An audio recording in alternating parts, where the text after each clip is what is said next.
Baik, kita masih membahas mengenai apa yang harus dipersiapkan, strategi apa untuk menghadapi gelombang Omikron yang kemungkinan memang akan terjadi pada bulan Februari. Kita masih bersama Charles Honoris dan juga ada Profesor Kadek di sini dan juga ada Mas Zulfikar Amir yang juga bergabung bersama kita. Prof Kadek, saya ingin tahu selain tadi ya mempersiapkan fasilitas kesehatan dan juga mendorong protokol kesehatan tetap berlangsung di tengah masyarakat.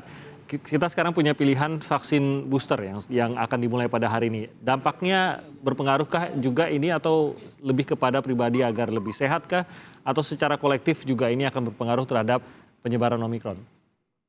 Ya, Bang Dimi, ini pertama dengan data sekarang ini kita memang belum boleh mendeklar bahwa Omikron itu kurang ganas. Belum berani, datanya belum ada. Oke. Tetapi kemudian bahwa terjadi peningkatan kasus tetapi tidak terjadi lonjakan luar biasa orang masuk rumah sakit, lonjakan luar biasa orang meninggal dunia, itu menunjukkan vaksin efektif.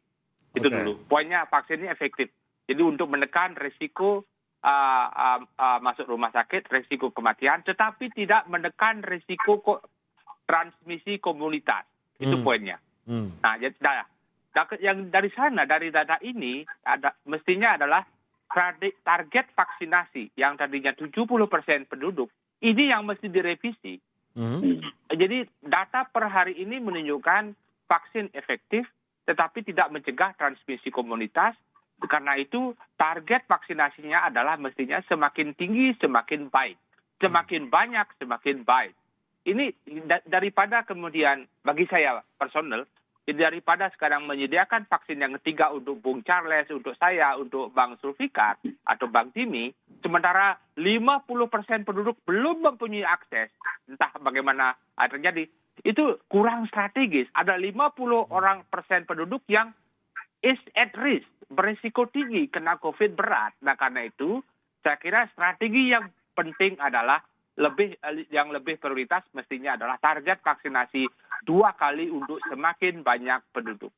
Vaksin ketiga, ya kalau memang ada vaksinnya, apalagi gratis, juga gratis dari konsumen, tidak hanya gratis dari pemerintah. Jadi tentu efektif, ada gunanya bagi kita. Tetapi sekali lagi dalam strategi pengembang nasional jauh lebih strategis, prioritasnya jauh lebih tinggi yaitu mencapai vaksinasi orang Indonesia 2 kali, semakin banyak semakin bagus. Kalau bisa 100%. Itu komentar saya Bang Tim. Oke, walaupun ini menarget pada mereka yang lebih rentan, menarget pada mungkin area-area yang memang penyebarannya, apalagi sekarang ini kan untuk Omikron kan banyak yang penyebarannya masih import begitu dan akhirnya dari impor tersebut menjadi kasus lokal. Walaupun menarget ke situ, tidakkah akan lebih efektif kalau memang diberikan perlindungan tambahan bagi mereka yang berada di area tersebut atau masuk kategori tersebut? Bang Dini, pertama kita para ahli selalu memegang prinsip the tips of iceberg. Jadi kalau begitu ada 414 yang sudah positif Omikron, maka di bawah air itu ada mungkin 4.000, mungkin 40.000, bisa jauh lebih besar. Itu dua prinsip. Artinya apa? Ini virus sudah menyebar di Indonesia. Itu tidak bisa lagi kita bendung.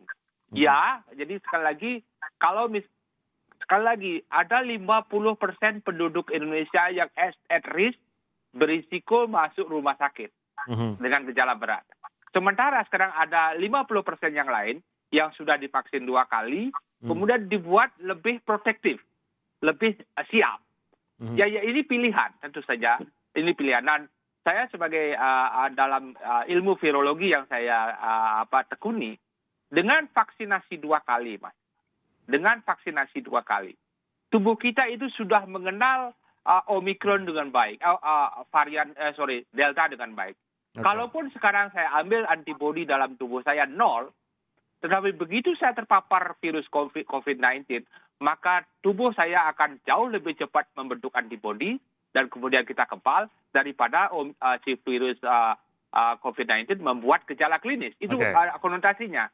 Jadi dengan 2 kali vaksinasi, Bang Timi sudah divaksin waktu bayi oleh vaksin campak, vaksin mungkin cacar, mungkin yang banyak sekali.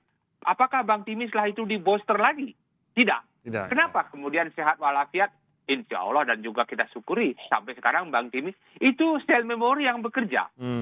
Jadi Oke. tidak perlu harus vaksin. Itu anunya saya lihat sekali lagi jauh lebih strategis sekarang ini Ya. mempush up, mempercepat entah bagaimana caranya capaian vaksin Indonesia 70% atau bahkan lebih, semakin banyak semakin bagus. Itu jauh lebih prioritasnya Oke. lebih tinggi dibandingkan dengan vaksinasi 3 kali di daerah yang berisiko tinggi. Oke, baik demikian kebijakannya. Mungkin komentar dari Anda, Bung Charles? Ya tentunya sebetulnya kami mendukung penuh ya yang disampaikan oleh Bapak Presiden kemarin terkait dengan program vaksin booster dan sudah diumumkan juga diberikan gratis kepada masyarakat karena tentunya kami juga berharap masyarakat secara penuh ya bisa mendapatkan perlindungan yang optimal dari COVID-19. Tapi seperti yang tadi disampaikan oleh Prof. Kadek juga, tentunya kami berharap percepatan penyelesaian vaksinasi primer juga segera dilakukan. Ya.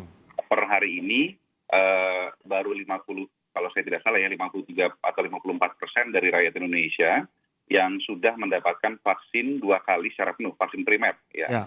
Oleh karena itu PR-nya juga masih banyak, ya masih ada 47% yang belum divaksin secara lengkap, dan itu tentunya jangan sampai dilupakan walaupun program booster sudah dijalankan.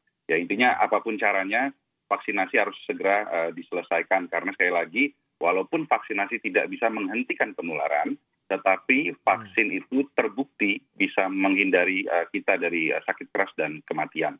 Nah yang kedua saya sedikit ingin menanggapi yang disampaikan Pak Zulfikar tadi terkait data-data peningkatan kasus rawat inap ya di Amerika Serikat, di beberapa negara gitu ya. Tentu saja kita lihat beberapa negara sistem pelayanan kesehatannya juga sudah kewalahan ya khususnya di Amerika.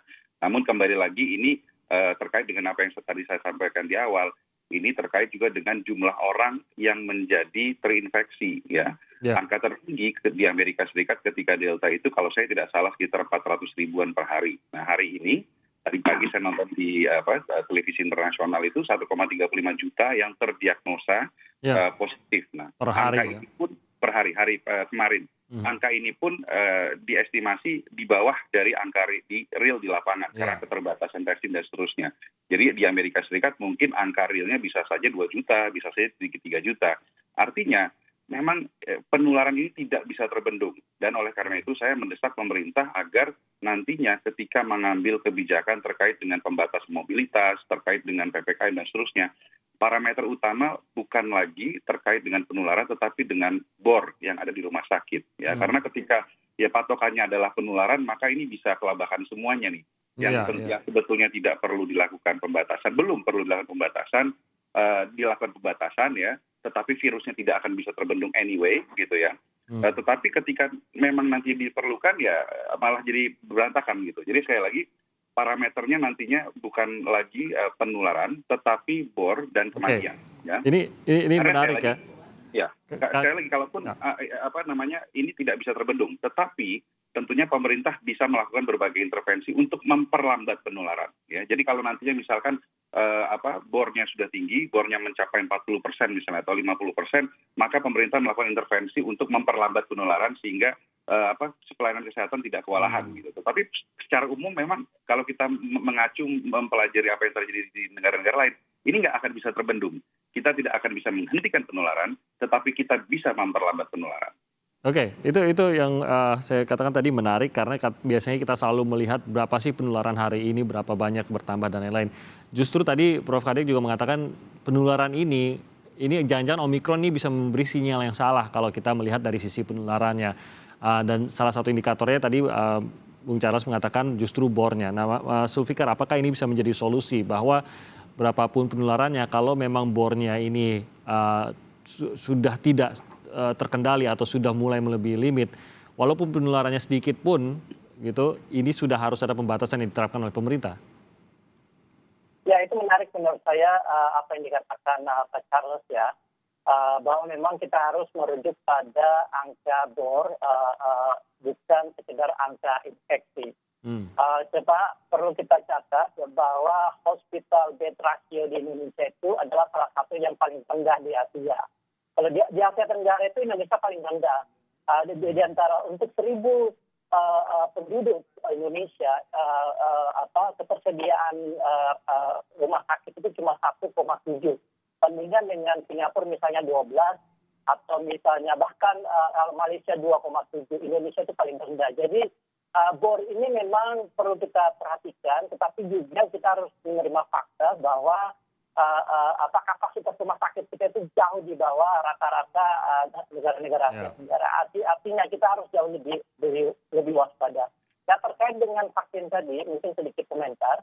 Saya setuju banget dengan apa yang disebutkan oleh Prof. Kade bahwa booster itu akan sangat tidak etis ketika masih ada 50% warga Indonesia yang belum mendapatkan vaksin sama sekali. Tapi di sisi lain kita harus lihat dulu sebenarnya, karena tergantung pada suplai yang kita punya. Kalau misalnya pemerintah punya suplai yang cukup, pasokan yang cukup untuk melakukan vaksinasi 80% warga Indonesia plus booster, ketika kebijakan booster itu tidak masalah. Jadi sangat tergantung pada suplainya saja. Oke, nah ini terkait dengan vaksin, saya mungkin kembali ke Bung Charles tadi, bahwa kita ingin meningkatkan tingkat vaksinasi, tapi mungkin saya menduga salah begitu, tapi pada awal-awal dirasa cukup cepat itu vaccination rate-nya, tapi sekitar sudah 40-an% kok agak melambat, sudah di 50-an% ini semakin berat penambahan vaccination rate-nya. Mungkin dari pantauan komisi Anda, apa sebenarnya yang menjadi penyebabnya ini? Sebetulnya kalau kita berbicara terkait dengan vaksin dosis 1, angkanya sudah cukup tinggi ya, di atas 80 sekian persen, saya nggak hafal, 83% kalau saya tidak salah. Tetapi memang kendala berikutnya ada di vaksin dosis 2 ya, di mana ya masyarakat sendiri juga antusiasme untuk mendapatkan dosis kedua agak lebih menurun ya. Apakah mungkin karena rasa sudah cukup mungkin? Peduli Lindungi hanya mengharuskan 1 kali vaksin sudah boleh masuk mall gitu kan. Artinya ya ini butuh adanya kesadaran dari masyarakat untuk bisa mendapatkan perlindungan secara penuh gitu. Karena sekali lagi ya mendapatkan vaksinasi yang diuntungkan adalah kita semua gitu loh, bahwa si penerima mendapatkan perlindungan, masyarakat pun secara umum bisa mendapatkan perlindungan gitu. Jadi sekali lagi campaign dari pemerintah juga harus diperkuat bahwa sekali lagi mendapatkan vaksinasi itu adalah suatu kewajiban lah sebagai warga negara untuk sebagai bagian dari gotong royong kita semua untuk membawa Indonesia keluar dari pandemi COVID-19. Dan ini tentunya kami harapkan sekaligus juga dengan strategi-strategi jemput bola ya di lapangan. Pemerintah melibatkan berbagai elemen ya, baik itu TNI Polri, perangkat di wilayah untuk jemput bola bagi masyarakat yang belum mendapatkan atau belum melengkapi vaksinnya. Datanya jelas kok, datanya lengkap, alamatnya ada gitu. Ini sekarang tinggal bagaimana strategi di lapangannya bisa diimplementasikan ya, agar sekali lagi pencapaian vaksinasi bukan sekedar mencapai 80%, tetapi harapan kami semua tentunya 100% rakyat Indonesia bisa mendapatkan vaksinasi secara penuh. Karena sekali lagi tujuan vaksin sudah berubah ya. Kalau dulu kita berbicara herd immunity dengan mendapat 70%, tetapi sekarang konsep herd immunity melalui vaksinasi itu sudah konsep yang irrelevan lagi, sudah tidak relevan lagi. Karena dengan berbagai macam varian yang bermunculan, terjadi breakthrough infection. Jangankan sekarang Omicron, ketika Delta muncul sekalipun, kita ingat ya data di Israel, ketika saat itu 80% sudah tervaksinasi, tetapi tetap saja Delta penularannya bisa cepat menyebar gitu ya, angka penularan juga tetap tinggi. Tetapi saya lagi vaksin memastikan bahwa yang sudah divaksin itu tidak meninggal ya, tidak sakit keras. Jadi sekali lagi konsep dari vaksinasi sudah bukan lagi menghindari penularan, tetapi mendapatkan perlindungan secara optimal. Dan kami harapkan pemerintah bisa serius memastikan agar 100% rakyat Indonesia mendapatkan perlindungan secara optimal. Oke, harusnya motivasinya memang itu sekarang, bukan karena agar bisa masuk mall seperti yang Anda katakan tadi. Tapi setidaknya itu, kalau memang itu mendorong ya semakin banyak yang bisa divaksinasi sebenarnya semakin baik. Nah, saya ke Prof. Kade, bagaimana kita bisa menghindari atau apa yang salah juga dengan beberapa negara sejauh ini kalau Anda pantau, mungkin nanti Mas Sufika juga bisa menambahkan sedikit apa yang salah mungkin kalau kita lihat di Amerika, mengapa angkanya bisa begitu besar dan bagaimana kita bisa menghindarinya di Indonesia. Mungkin dimulai dengan Prof. Kade terlebih dahulu. Tentang why atau kenapanya masih sulit saya jawab, Bang Timi. Harus saya jujur. Saya petakan ya. Saya petakan di Inggris, Jerman, Prancis, Amerika, Rusia. Jadi saya petakan perkembangan kasus dengan vaksin yang memperoleh izin penggunaan di negara itu. Ya. Indonesia paling banyak ini. Indonesia mengeluarkan 11 EUA. Sementara Amerika hanya 3, Jerman 4, Inggris 4, tapi mereknya berbeda. Jadi ini menarik. Tapi sementara saya sama sekali belum bisa berkata apa yang menyebabkan polanya yang berbeda, dan barangkali tapi masih sebagai hipotesis dulu Bang Dimi, kita menggunakan vaksin yang sangat tradisional, yaitu tapi mengandung komponen yang paling lengkap dari sebuah vaksin dan sudah teruji lama. Barangkali syukurnya di sana kita bersyukur. Tapi sekali lagi, tadi saya stressing, Omikron tidak bisa dicegah, kemudian dan letupan kasus, kalau saya prediksinya sebenarnya dari pola tahun lalu, ya Desember, Januari, Februari. Kita menunggu dua bulan lagi dah. Jadi apakah Desember, Januari, Februari ini meletup hebat lagi? Jadi dengan indikator, sekali lagi, indikator yang saya pakai adalah BOR. Jadi tiap hari saya akan kirim WA ke teman-teman dokter, bagaimana sekarang rumah sakit di masing-masing, dan semuanya jawabannya sama, masih aman Prof. Jadi seperti itu. Jadi artinya itu indikator utamanya ya. Mestinya itu dipakai. Sekarang untuk case itu, untuk negara ya, untuk mengetahui dan kemudian di mana virus itu ada, ya tentu dengan tracing, dengan testing, sehingga kemudian yang bersangkutan bisa diisolasi, mau mandiri, mau isoter, itu silahkan sesuai dengan perkembangan yang ada, asal disiplin. Karena disiplin menyelamatkan diri sendiri dan menyelamatkan orang-orang lain yang kita sayangi di sekitar kita. Saya ke Mas Zulfikar, mungkin singkat saja boleh ditambahkan apa yang bisa kita pelajari dari yang dilakukan oleh negara-negara seperti Amerika dan negara-negara lainnya yang mengalami gelombang besar untuk Omikron ini? Ya, jadi gelombang Omikron ini sepertinya menarik kembali situasi kita ke kondisi awal. Cuma bedanya memang pada saat ini dengan adanya vaksin, banyak negara di dunia termasuk di Amerika Serikat, di Eropa, yang sudah merasa percaya diri dengan adanya vaksin, sehingga mereka merespon gelombang Omikron ini tidak seketat apa yang mereka lakukan 1 atau 2 tahun yang lalu. Tapi kemudian konsekuensinya memang bisa kita lihat di mana terjadi tingkat hospitalisasi yang sangat tinggi, dan itu tidak lepas dari kondisi demografi karena populasi mereka yang lebih banyak orang renta, orang tua dan sebagainya gitu. Berbeda dengan negara-negara seperti Afrika Selatan dan Indonesia. Cuman bukan berarti lalu kemudian kita menganggap bahwa negara kita cukup protektif hanya karena populasi kita lebih banyak didominasi oleh orang muda. Karena itu harus ada satu strategi yang tepat supaya ketika gelombang ini terjadi, kita bisa meminimalisasi dampak dari Omikron. Baik, terima kasih atas perbincangan pada pagi hari ini, Wakil Ketua Komisi 9 DPR RI, Charles Honoris, virolog dari Universitas Udayana, Prof. Kadek, dan juga sosiolog bencana dari Nanyang Technological University Singapura, Mas Zulfikar Amir. Terima kasih semuanya, semoga sehat-sehat terus dalam tugas.